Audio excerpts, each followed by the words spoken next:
ครับภาษาละนาของเฮานะครับมันบาได้ใจมาเมินเลยนะครับมันลกล้างกันนะครับมันแล้วก็มันเป็นภาษาที่อ่าเรียกว่าตายไปแล้วนะครับมันบ่มีภายใจนะครับมันมีใจอยู่กลุ่มคนอยู่นิดหน่อยๆนะเล็กๆน้อยๆนะครับตั้งแต่ในสมัยโบราณมาแล้วนะครับมันมีเขียนกันหลายที่นะครับล้านนามันกว้างใหญ่ไพศาลนะครับตั้งแต่เมืองสุโขทัยนะจนถึงเมือง12ปนาพวกนะครับยาวไปถึงปุ้นนะครับเห็นไหมครับมีหลายชนเผ่านะครับเผ่าลือเผ่าลั่วเผ่าอ่าเขินเผ่าไทยไตใหญ่นะครับไต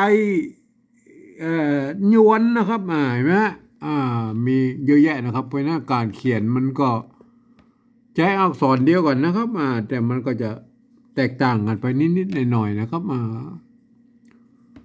เราลองมาดูเลยนะครับกรรมที่บางกรรมนะครับที่มันสามารถเขียนได้หลายหลายแบบนะครับก็คืออาจจะ2 แบบ3 แบบก็แล้วแต่นะครับมันสามารถเขียนไปได้นะครับวันนี้มาถึงกรรมที่คำว่าเก็บนะครับเก็บนะในภาษาไทยนะเปิ้นก็เขียนสระเอกอไก่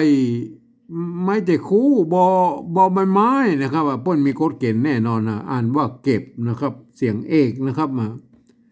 แต่ในภาษาละนานั้นมันอ่านว่าเก็บนะครับเฮามาก็สะกดเขียนคำว่าเก็บแล้วครับเก็บนะมันมีอยู่2 แนวทางนะครับที่จะสามารถเขียนได้นะครับที่สามารถเขียนได้นะครับ2 แนวทางนะครับ2 แนวทางก็คืออะไรนะไม้เก็บก็คือไม้เก๋นะครับไม้เก๋สระเอในใน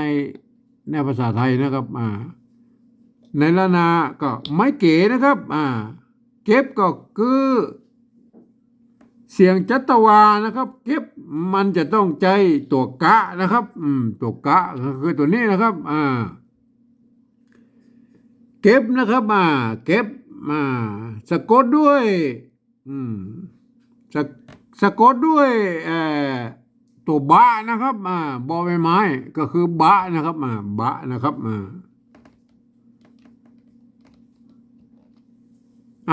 อย่างนี้อ่านไว้ใดครับ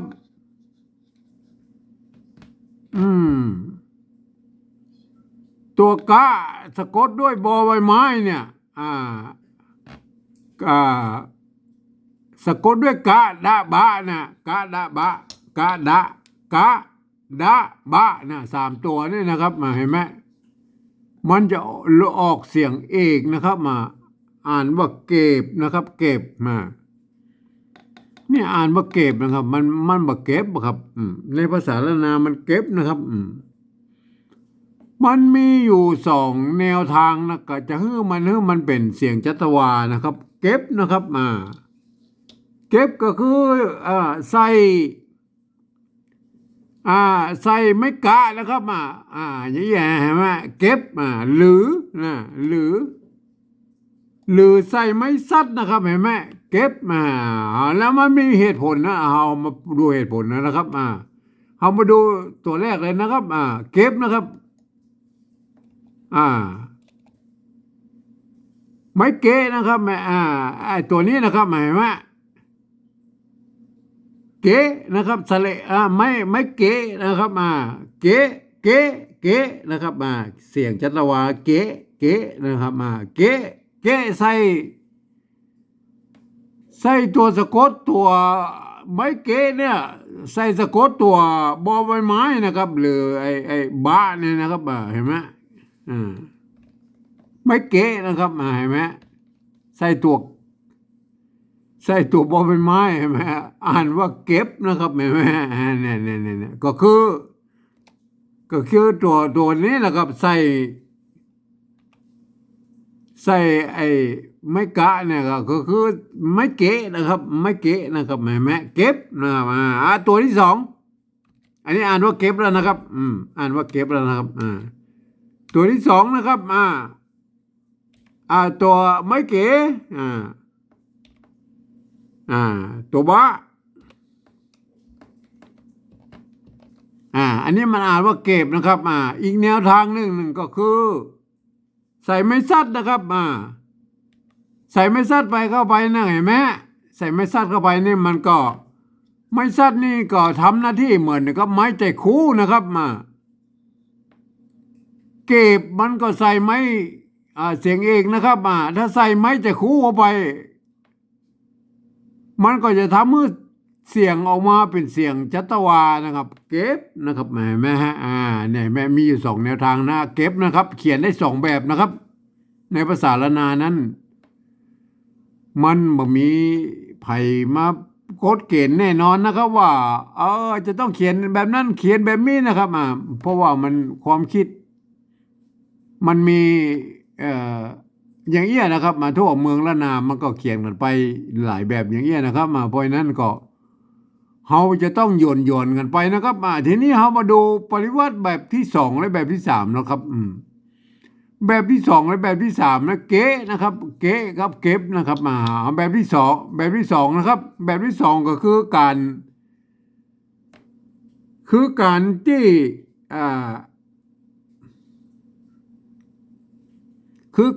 ี่ยืมเอาอักษรไทยนะครับมาปรับเทียบเพื่อเป็นอักษรล้านนานะครับและเขียนประกอบคำขึ้นมาก็เหมือนภาษาไทยนั่นครับ แต่อ่านเป็นเวลาอ่านนะมันอ่านเป็นเป็นอ่านเป็นแบบภาษาล้านนานะครับ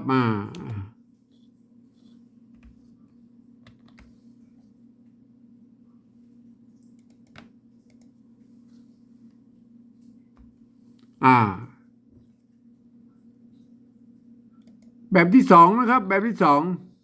2ไม่เก๋นะครับเทียบมานะครับก็คือสระเอนะครับตัวกะนะครับตัวกะก็คือยืมกอไก่นะครับมาเป็นตัวกะนะครับเห็นไหมหางบะนะครับก็คือบะนั่นนะครับก็คือบอใบไม้นั่นนะครับเอายืมบอใบไม้มาเป็นบอใบไม้นะครับเห็นไหมอันนี้เพิ่นมีไม้เก๋นะครับไม้เก๋ก็คือสระอาไม้เก๋นะครับไม้เก๋ไม้เก๋เขาก็เขียนไปอีนะครับเห็นไหมบางพ่องเพิ่นในกฎเกณฑ์การปฏิวัติแบบที่2นั้นเพิ่นสามารถบูรณะกับศัพท์ได้นะครับบางคนมันความคิดบ่เหมือนกันนะเพิ่นอาจจะเขียนเป็นแบบแบบนี้ใส่ไม้แต่คู่อย่างนี้นะครับก็สุดแล้วแต่นะครับแต่เวลาไอ้แบ็กกับหมายว่ามันบ่มีไอ้ตัวข้างบนนี่นะครับ ตัวละนาข้างบนเนี่ย ถ้าเขาเอาแบ็กกับไปเป็นเก็บอีมันจะเขียนมาเป็นเพย์ใส่ไม่ซัดนี่นะเนี่ยแบบนี้เพราะนั้นของผมเองนะครับผมขอเทียบนะครับ ขอเทียบไปตามแบบที่2เนี่ยขอเทียบไปตามไอ้ภาษาละนานะครับเกบะเนี่ยนะเกบะเนี่ยไปเทียบไปเป็นไปอีกก่อนแบบที่2นะครับเพื่อถ้าสมมติว่ามันมีภาษาละนานะเขาจะสามารถปริวัติกลับไปเป็นภาษาละนาเดิมได้นะโดยไม่ต้องให้มันผิดเพี้ยนไปมากมายนะครับเห็นไหมเอาแบบนี้ไปก่อนนะครับ แบบที่3ก็ว่ากันใหม่นะอันนี้คือปรับเทียบมานะครับอันแถมตัวแล้วครับก็คือเห็นไหมเก็บที่มีไม้ซัดไม่ซัดนะครับเห็นไหมไม้เก๋นะครับตัวกะนะครับก็คือกอไก่นะครับตัวบะนะครับตัวบอใบไม้นะครับตัวบะก็คือหางบะบอใบไม้นะครับเก็บก็คือเทียบกันมาเลยนะครับก็คือไม้ซัดก็คือไม้ซัดก็คือไม้แต่คู่นะครับเห็นไหมเนี่ยแม่เก็บ อันนี้เก็บแบบที่สองนะครับเห็นไหมตัวแรกเขาเทียบมาเห็นไหมเกบะนะครับอันนี้เก็บนะครับเห็นไหมอันเทียบมาอ่านว่าเก็บนะครับอ่านว่าเก็บตึงกู้นะครับทีนี้เขามาเขียนแบบปริวัติแบบที่สามนะครับการปริวัติแบบที่สามนั้นนะครับตามหลักการของข้อตกลงปี28ของสภาวัฒนธรรมมชแล้วนะครับเปิ้นตกลงกันแล้วไว้แล้วนะเมื่อปี28นะครับก็คือการที่เอาภาษาไทยทั้งรุ่นเนี่ยนะครับมาสะกดเขียนตามสำเนียงกะมู่ของภาษาละนานะครับก็สามารถรับหูรับตาได้เลยนะครับมันต้องไปพอแล้วไอ้ภาษาละนาบนน่ะฟังเอานะครับฟังเสียงละนาบนว่าเก็บนะครับเขาก็เอาภาษาไทยเขียนเก็บภาษาไทยเขียนไปก็ได้นะอ่านว่าเก็บนะครับเก็บนะครับเก็บนะครับเอาภาษาไทยกดเขียนเลยนะครับ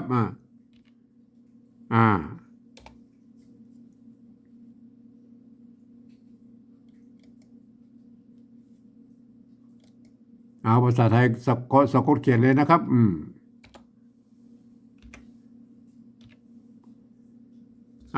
เก็บนะครับภาษาไทย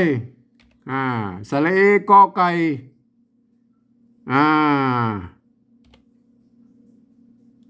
บอใบไม้ถ้าเป็นภาษาไทยพ่นก็ใส่ไม่แต่คู่แต่มันเขาเขียนแบบนี้แล้วมันอ่านว่าเก็บในภาษาไทยอ่านว่าเก็บนะครับในภาษาละนาป่นเก็บนะครับเก็บอย่างเงี้ยได้ครับคนละเสียงนะครับภาษาละนาเป็นเสียงจัตวานะครับในภาษาไทยเป็นเสียงเอกนะครับเห็นไหมเพราะนั้นเขาก็ใจแบบพันใส่ไม้จัตวาไปเลยนะครับเห็นไหมนี่อ่านว่าเก็บนะครับอ่านว่าเก็บนะครับเห็นไหมภาษาปริวัติแบบที่สามนะอ่านว่าเก็บนะครับเห็นไหมเก็บกอไก่นี่เป็นอักษรกลางในภาษาแล้วนะภาษาไทยนะครับกอไก่กะจะกอจอบอปอดอตบอปอนะครับกอจอดอตบอปอนะครับเห็นไหมเป็นอักษรกลางในภาษาไทยนะครับสะกดได้คู่เสียงนะครับ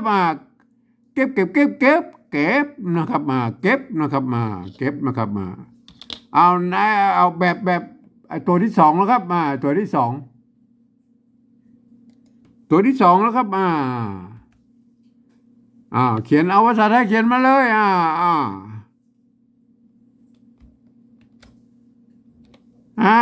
อาเห็นไหมอ่านว่าเก็บเหมือนกันเห็นไหมอ่านว่าเก็บมันเก็บอยู่แล้วใส่ไม่จัดว่าครับมันยากนะมันยากเห็นไหมฮะเขียนได้กูเสียงนะครับภาษาไทยยกเว้นเสียงโทพิเศษหรือโทเมืองเนี่ยนะครับเขียนมาได้เพราะว่าป้นมันมีไม้โทพิเศษโทเมืองนะครับเห็นไหมนี่ไหมได้แล้วแบบที่สามนะครับแบบที่สามเขียนเหมือนกันเลยนะครับเห็นไหมเก็บนะเก็บอันภาษาละนานบนเนาะอันนี้ก็อ่านว่าเก็บนะครับเกบะเนี่ยไม้เกะไม้เกะใส่ตัวบะนะครับเป็นเก็บนะครับเห็นไหมอันนี้ไม้เก๋นะครับสะกดด้วยตัวบะนะครับเป็นเก็บนะครับใส่ไม่ซัดไปนะครับบังคับให้มันเป็นเสียงจัตวากับเก็บนะครับเห็นไหมอันนี้ก็มีสองแนวความคิดนะครับมาเขียนเป็นปริวัติแบบที่สองนะครับแบบที่สองก็คือเทียบเอาตามตัวอักษรที่ ที่เปิ้นมีนี่นะครับมาโดยที่เขาบอกเขาเรียกว่าอ่าอืมเขาเรียกว่าบ่ไอเปลี่ยนแปลงไปนักอะครับคือไอเขาเรียกว่าบูรณะกำชับนะครับเขาจะบูรณะกำชับในที่จำเป็นเท่านั้นนะก็ได้อันนี้เขาก็เปิ้นเกบะมาเขาก็เกบะไปนะครับมาอันนี้เปิ้นใส่ไม้ตะคูเขาก็ใส่ไม้ตะคูไปนะครับในแบบที่สองนะแบบที่สามนั่นก็คือ การเอาภาษาไทยมาเขียนตามสำเนียงกระมูนะครับหมายไหมสะกดให้ได้มันเก็บนะครับเก็บเนี่ยนะอันเนี้ยแบบที่สามนะครับแบบเก็บนะครับครับเอาวันนี้ก็เอาไว้แค่นี้ก่อนนะครับ